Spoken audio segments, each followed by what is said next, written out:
And here on the Métis Hour ×2, brought to you by the Manitoba Métis Federation.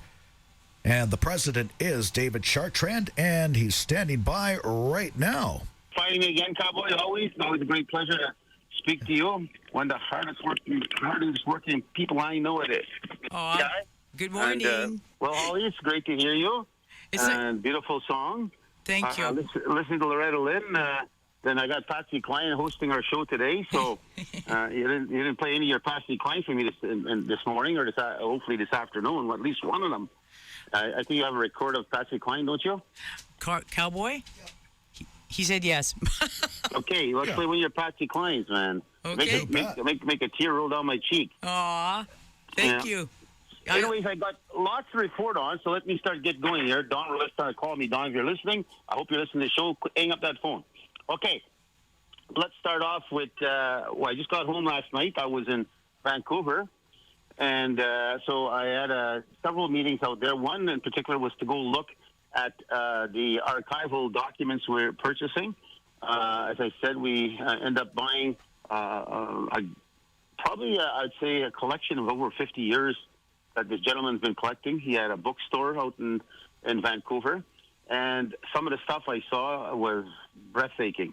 The history, some of the actual literature, some of the letters that Riel wrote, some of the guns that were used during the war, and the muskets left behind after we killed some of their soldiers. We took the muskets.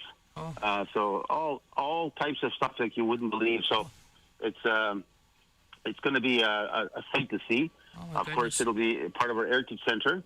And we are going to copy a model out of Israel. Of course, went to Israel a few weeks ago. I got back. And we looked at several museums. And, of course, we signed a partnership with the university. We'll be sending 5 Métis students out to Israel to go to university there. And the exchange with 5 of theirs coming into our universities here, I believe.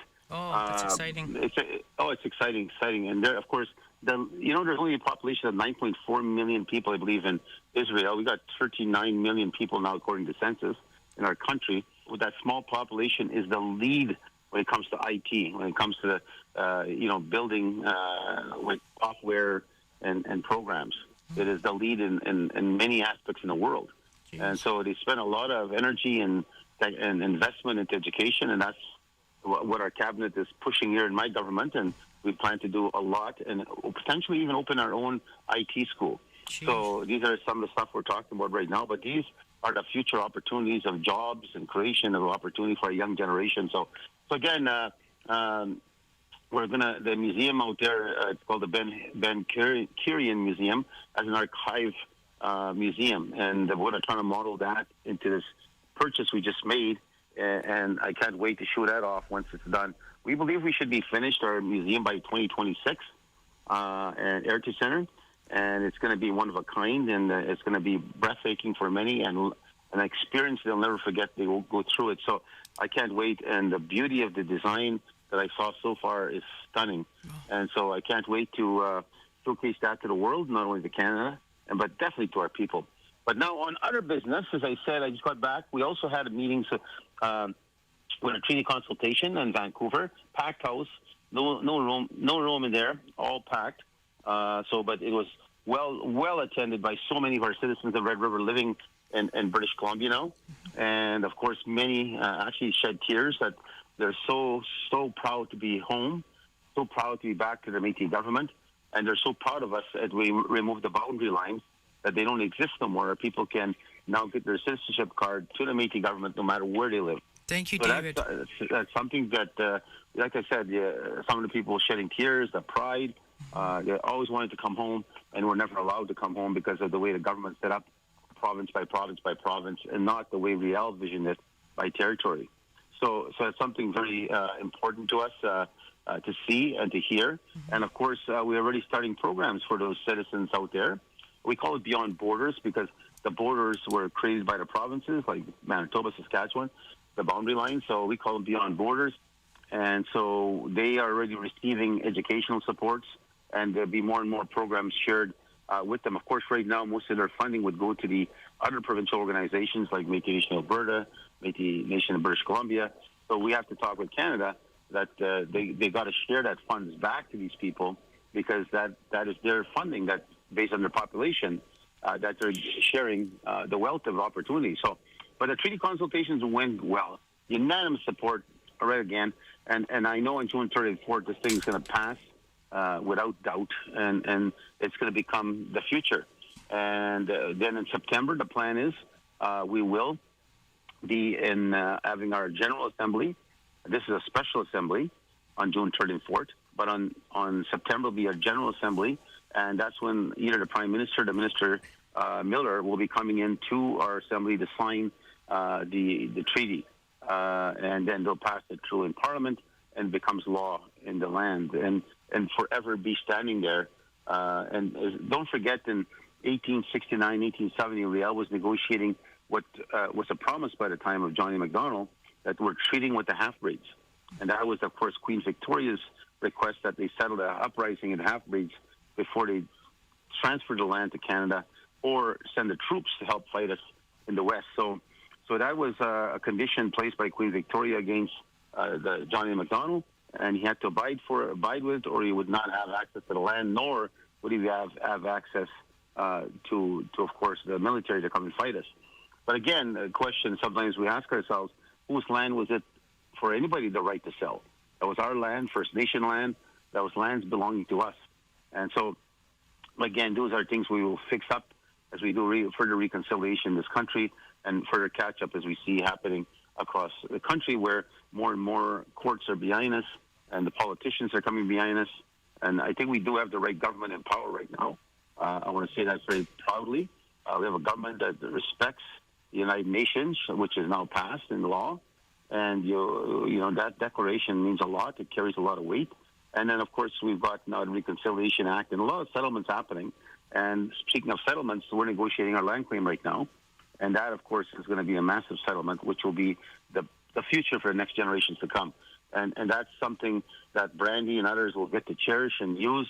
You and I, Aldi, are getting to hold in some ways, and we'll still benefit.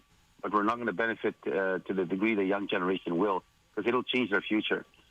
It'll be where you're sitting with your grandchildren one day at a table, Aldi, and you'll be not asking if the kids will be going to university, if there's enough money. You'll be saying, which university will he be going to? Because our government will be paying for that. That's beautiful, unbelievable. Yeah. It's amazing. It's outstanding. Yeah, I know. These are things that are such a powerful example of how the future is so changed on us. And we truly believe in conciliation, so does the Liberals. And in fact, speaking of candidates running, I was so proud to hear that Kerry Smith, our director, senior director in charge of the training program, she's been there for at least 20-something years now, and she's well known in Manitoba, but she's going to be running for the Liberals in the Port Lisgar area. And so that's going to be great to see a Métis woman running. And sure. I'm proud of her, and she got her name in there. She's, of course, been a party with the Liberals for at least 20 years. Okay. And so, but it's good to see a Métis woman out there. Now, people in that riding, Port Lisgar, hearing us right now, don't forget to support Kerry Smith, who's a long time in charge of, in fact, helping thousands upon thousands of our students get their funding and go to school and got careers. And so now she's going to be putting her name out there to show I'm ready to do more and become hopefully a member of Parliament. Now, of course, we know the Port Lisgar is a very conservative-minded community. But things are changing because if you look at, you got Maxime Bernier coming in from Quebec running there, and already they're talking about abortion. You know, so Kerry will have a great opportunity to tell those men, you've got no business to tell a woman what to do with their body. That's right. You have no right to tell a woman what to do with her body. And women will decide that. In our culture, the women are the powerhouse. They decide.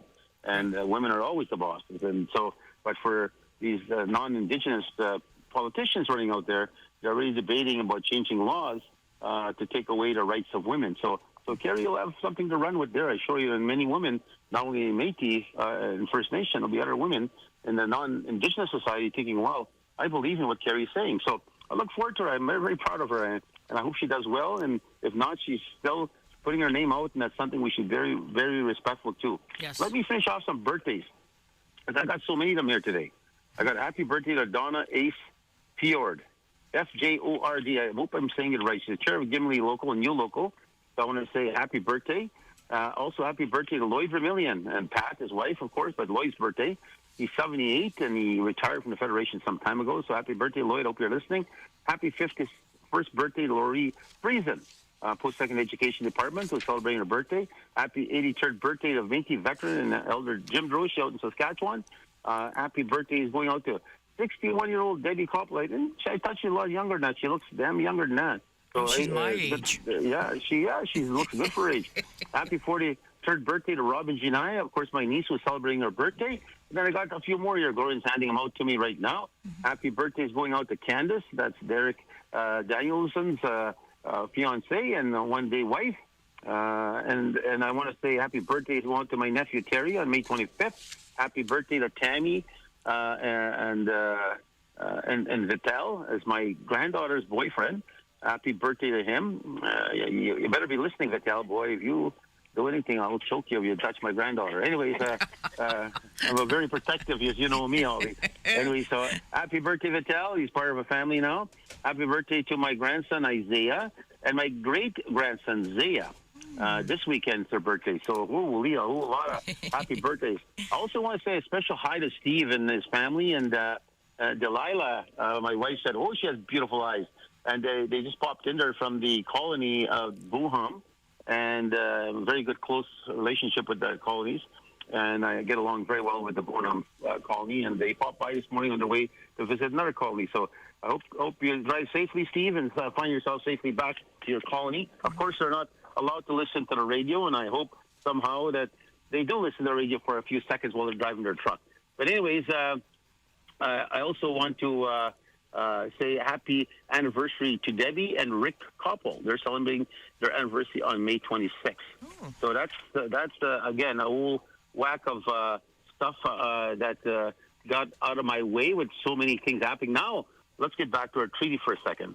We have a virtual happening on May 24th at the Southwest. The virtual is, of course, people listening right now, you can join in. I'm sure that information is in our website. Get in there, join the virtual consultations. You'll listen to our lawyers. Al Benoit is our lead consultant on this one. He's my chief of staff. And definitely he is going to be he's been leading this file for some time. And Will Goodon is also chairing this, and he's doing a superb job. And, of course, I've got a great team of lawyers. Got Genevieve Benoit. Now, for people listening out there, I'm very proud of her because she started, I remember her, a little kid walking around in our assemblies and regional gatherings, and her dad's been working for me for at least 26 years. And now she's one of our lawyers. Would you believe that, Sally? I'm so proud of that, to see her graduating from a kid with a crayons and a coloring book at our regional meetings and local meetings, following her dad everywhere, getting a law degree, and now she's one of our lawyers leading some of the biggest negotiations in our history. So that's good to wonderful. See that, and I'm very proud of that. Also on Southwest, May 27th, I'll be in the Southwest region. That's going to be taking place. I believe they have to get a different facility because there's so much people coming. And they can check on the website, find out where that is. Then the next day, on April 28th, I'm meeting with the elders and the veterans in Brandon on the consultation. Then that'll be my final consultation. We've met thousands and thousands of people. I've traveled to at least 20-something of these consultations already. And I am so proud of the people coming out in mass numbers. People we've never seen that usually don't come and just, listen maybe to the radio show or read our reports or read the grassroots newspaper, find out what's going on at the Federation. And they don't usually bother coming to meetings. They just trust what the government's doing or make their opinions by letters or emails. Mm-hmm. But now they're showing up and coming personally. And that is so proud. I'm so proud to see. Especially what I'm proud to do is to educate them. Mm-hmm. Because I'm really, Riel had the same fear that I'm having a fear today, that we are being swamped from inside, where these other presidents of Alberta, President Patra, President McCallum from Saskatchewan, and I hope Saskatchewan's listening out there, and then MNDC president, they're out supporting Ontario. And they said before, and it's in writing, it's in public, they said that they already, President McCallum and President Patra said they did a review of the registry in Ontario, and everything's good. That was a couple of years ago, and because we're fighting what Ontario is saying, and Manitoba has always been the protector of identity, and they were actually supporting Ontario, and we were saying no, They have not followed the definition. There's evidence of that. And the assembly told them they had to, or it'd be suspended. And then we end up fighting over that thing with the court. And then, anyways, at the end of the day, a new leader's there. And we left, of course, after direction from my people to leave if MNO brings all those people in. So now they've publicly admitted Ali, 5,000 of their registered people are not even Indigenous. No. And yet Alberta president, yet Saskatchewan president went and supported and said the registry is good. So, and that doesn't include the other 5-6 communities they're calling historic new communities. So now I know why the First Nations are so upset, and we support the First Nations, by the way, in Ontario on their position that those are not Métis citizens. They're not our people. There's no historical connection to them, and they're just newcomers that came in and are trying to sneak into the ideology of mixed blood, a race issue, and I can see why the First Nations are so upset in Ontario. They've reached out to us. We're talking to the First Nation chiefs out there. We support what they're doing, and we'll stand against Ontario's false claim that these are Métis citizens.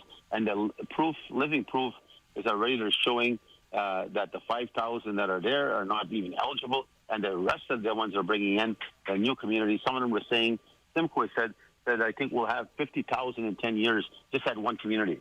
So just think about that number, 50,000 in one local. Thank God you're on top of it, David. Oh, I'm telling you, we'll never stop fighting to protect our people, because it's the next generation that'll suffer. They'll be stealing the money. They'll be going after resources we waited 200 years to get. Right. And we finally got education money. We got housing money now to help first-time home buyers. We got to repair housing money. You know, we're building apartments. We're building senior homes, senior apartment blocks.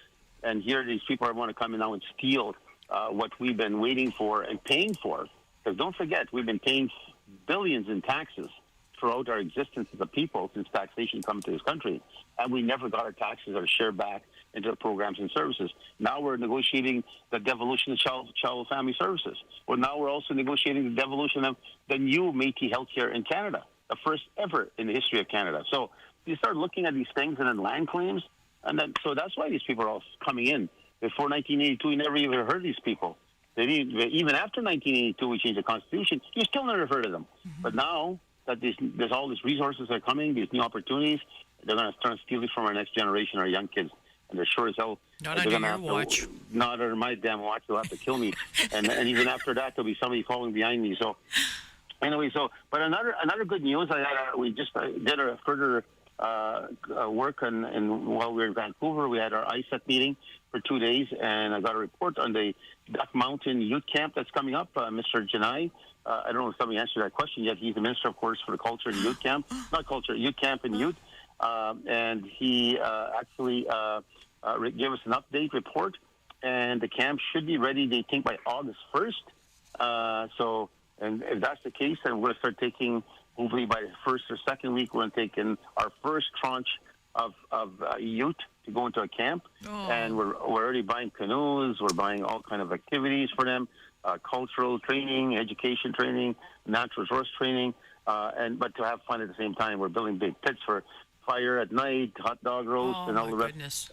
And the good thing is it's free. We're not charging our children to come there. Wonderful. A lot of people can't afford it, right? So we're even indicating we'll offer, if parents can't afford sleeping bags, we'll get sleeping bags. There's going to be 20 boys and 20 girls, and so it's going to be stunning. It's the first camp. Don't think it's the last. It's the first. I also want to congratulate the hockey players out there, both male and female, and that comes under Richard's watch again. They just finished of course, the 20th anniversary of NAC, Northern American Hockey Classics, and at Seven Oaks, and our boys took the gold, Manitoba, and there was 11 Métis on that team, and the girls took silver. The girls were undefeated right to the end, and at the end they lost in the last 6 minutes by 1 goal, and so they took silver. But you still got to give them kudos and congratulations. They work hard to be where they are. Oh, for sure. And so I'm so proud of them. And again, it's just something. And there were scouts there. Apparently, there was signing of some of our players that are being drafted up to WHA or maybe getting to college in the United States, and so because they want them for their hockey power, right? So like my nephew Daniel Chartrand, he actually was drafted into from the Dauphin Kings, I believe. He was taken there, and then he was taken to a college, and they gave him 50,000 American a year for his schooling. That's amazing. Unbelievable. Yeah, he graduated. Yeah. Now he plays. He also plays professional hockey at the United States, but he's got a degree now. Oh yes. And that's why I want these kids to understand, when you invest into something, whether it's hockey, curling, I don't care. Look at our curling champion. And she's classified as the best in Canada, in the world. I think the world. Yeah. You're yawning when I'm talking? No, I'm clapping. I'm like, woo! Oh, okay. That was a yawn. I think, holy crap, I'm not that boring. So, anyways, but Carrie Anderson, I want to congratulate her and her team. They're classified the best in the world, and that's a Métis curler. So, and proud Métis curler. So, anyways, and then we're also sending over 130 athletes to go out into the East Coast in Halifax, which they'll be competing out there, representing our great pride of our Métis Nation. So now that the Federation has been able to be successful in our businesses, our operations, our programs, we have the resources now to help. It's costing right now about 1,500. It was 2,200 a student. Now they dropped it down on Tank, of course, NAIG. They dropped it down to 1,500 a student. So MMF is sponsoring that for the 130 students to go and to go represent us and represent their families, their communities, and I'm looking forward to that. So don't forget, too, it's May 22nd, Victoria Day weekend, this weekend. And I mentioned Queen Victoria here today, and people forgot. I know they ripped down the statue. There was a lot of anger and resentment about the crown, because the Queen and them represent the crown, and they ripped down the statue. But I can't not say the story of the history that in 1869, 1870, imagine if Queen Victoria did not take the position she did as the crown, saying, no, we're not going to give you troops, John A. Macdonald, to go slaughter the Métis and the First Nation of the West. We're not giving you that. And we're not going to sell the land to you, because you're not going to get the land for 300,000 pounds if you're going to not deal with the uprising that's happening in the West. So imagine she didn't do that. What would have happened? They would have sent thousands of troops. They could have wiped maybe all of us out by just shooting us all. And so I do have some respect to the position taken at that time by the Queen Victoria, who was in charge at the time. So all those, there's a lot of negative things on the other side too, but you've also got to speak of things that are real also. And I know the other stuff is real, but this is also real. That position, it carried itself to where John A. Macdonald himself in Parliament said, I'm treating with the half-breeds. He knew he had no choice, or else he was not going to get a military. So anyways, that's something that I think people need to know in history. Thank you for clarifying that, David. Thank you. It's important to tell that part of history, because I know we get angry, we get hurt, and we should. And especially First Nations, I have so much respect for them. I have respect for all those chiefs out there that work so hard, and the band counselors, and I know it's hard.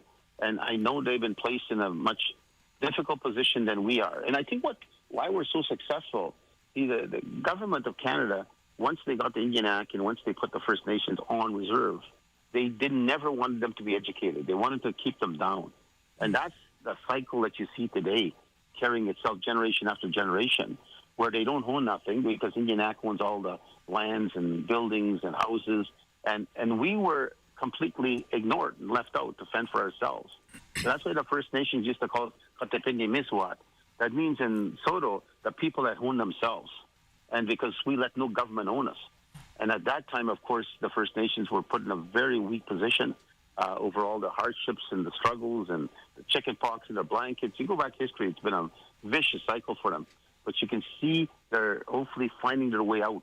And that's why I always say I'll support the First Nation. I'll stand with them as long as they stand with me. And I will work with them as the Métis government and work together to accomplish, because both of us have struggles. Unemployment is hard. If you look at our communities, our villages, we got 70-80% unemployment in the rural areas. And that shouldn't be. We used to be dominating in like, if you look at commercial fishing, the forestry, tourism, the fur, all of us were working. If you weren't working, you're just a lazy person because there was jobs for everybody. So now we got to find a new way of economy change. We got to change the economy the way it is right now. We can't make too much money out of the swamps we live in, but we got to find a different way of how we can revigorate our young people to give them a chance and an opportunity to have a head start. So, anyways, don't forget also for anybody listening, we do have tickets again from Kerry Smith's department. We have tickets for Métis employment training that youth and families to go out. The families, not just youth, the families to come. Find out if tickets are still available. Seats are limited. But that's for June 10th at 6 o'clock for the Gold Eyes game. So don't forget, I think they give everybody, I think Richard and Kerry, them, they give about $20, $25 to every youth to buy a hot dog and pop. And so I think if we can get people home quickly before all the tickets are gone, they're limited. How many tickets are available? So again, I want to say corrections. Debbie and Larry Koppel, not Rick. Oh, somebody put Rick. So sorry, Debbie, you weren't cheating on Larry. Larry, I apologize vigorously if you're listening. They'll say Larry probably said to Debbie, "Who in the hell is Rick?" So again, that's not me, Debbie. It's a 39 years they've been married. So Larry and Debbie, kudos to you, congratulations. And I want to thank my wife publicly here on show because she's been leading a lot of the organization of the assembly, getting it ready for a special assembly. It is a nightmare right now. There are thousands and thousands of citizens wanting to come. So we're having satellite gatherings also in the regions, and we'll also have satellite gatherings in the beyond borders. I think it's in Ottawa, Vancouver, and other places. There are so many people who want to be part of this historic time frame. They want their name and they want to tell their grandchildren, I was there. I voted there. I was there when that history was made, where the first Métis Treaty since 1870 was abandoned. And now we have the treaty that should have been given, should have been negotiated and given to Riel when he was alive. Instead, you killed him and murdered him. And now we have a treaty coming. And I know my mom must be proud of his little Métis son here. Not little anymore, a pretty big boy. But anyways, we've accomplished a lot. The cabinet and I worked so hard on this, and so is our locals, our leaders. I want to thank them. They hung around with us for 30 years fighting on this cause, and I want to thank them for all their hard work, like Debbie and others, who continue to have such great pride of their local and their history and their culture. So this is the change maker for the future, and I know that the next generation will have a better head start than we have ever had, and that's what it's all about, the young people, the next family, the next leaders, and those people are stealing our identities. Aldi, I'll tell you, they got a wall to come through, and that wall is pretty damn thick in Manitoba, and you're not coming through it. So if everyone is Métis, then no one is Métis. So that's what we always got to remember, and that's the point that we got to protect. I'm telling the young generation, listen to my words carefully. If Riel said the same thing, let's not get swamped from inside, and that's what's happening right now. Ontario is trying to come through a back door, and they're going to bring hundreds of thousands of people claiming they're us, and they're not us. So again, let's not let nobody steal what your ancestors have been fighting for, gave their lives for, what we're fighting for to make sure your future is better. So you guys take care, be proud, believe in your Métis, and believe strong. And to all the First Nations out there, again, I wish you well. And I want to say a special hello to all of the inmates out there. I know they've gone some difficult times, end up being in the correctional institutions. I want to say that we're trying to set up programs and create an opportunity before they get out of prison. I want to make sure they have a chance and that they don't have to go back and make the same mistake twice. So, again, take care, everybody, and we'll talk to you guys next Saturday. Can I interrupt for a minute? Sure. I just want to tell you, thank you. I'd like to say it publicly. Thank you for all that you've done. I understand now. I listen to your message every Saturday, and I understand where you're coming from. When I see how you're pushing education. I understand now how important it is for the next generations to change the way of life. And the other thing is, I want you to know that I'm so proud of you, and I know all of Manitoba, all the Red River Métis Nation is proud of you for all that you've done and where you brought us and brought the pride for us. I'm speaking for all of everybody, every person that I know or I've ever spoke to, and I listen to people talking. And Red River Métis Nation is very proud of you. So thank you for that, and also you thanked Gloria, and that's amazing because she stands right behind you. But so thank you so much. That's all I have to tell you. Thank you very much. Great. Thank you for those kind words, Ollie. And say hi to your mom and everybody. Take care, everybody. Will do. Okay, take care. Bye. Bye-bye. Bye-bye.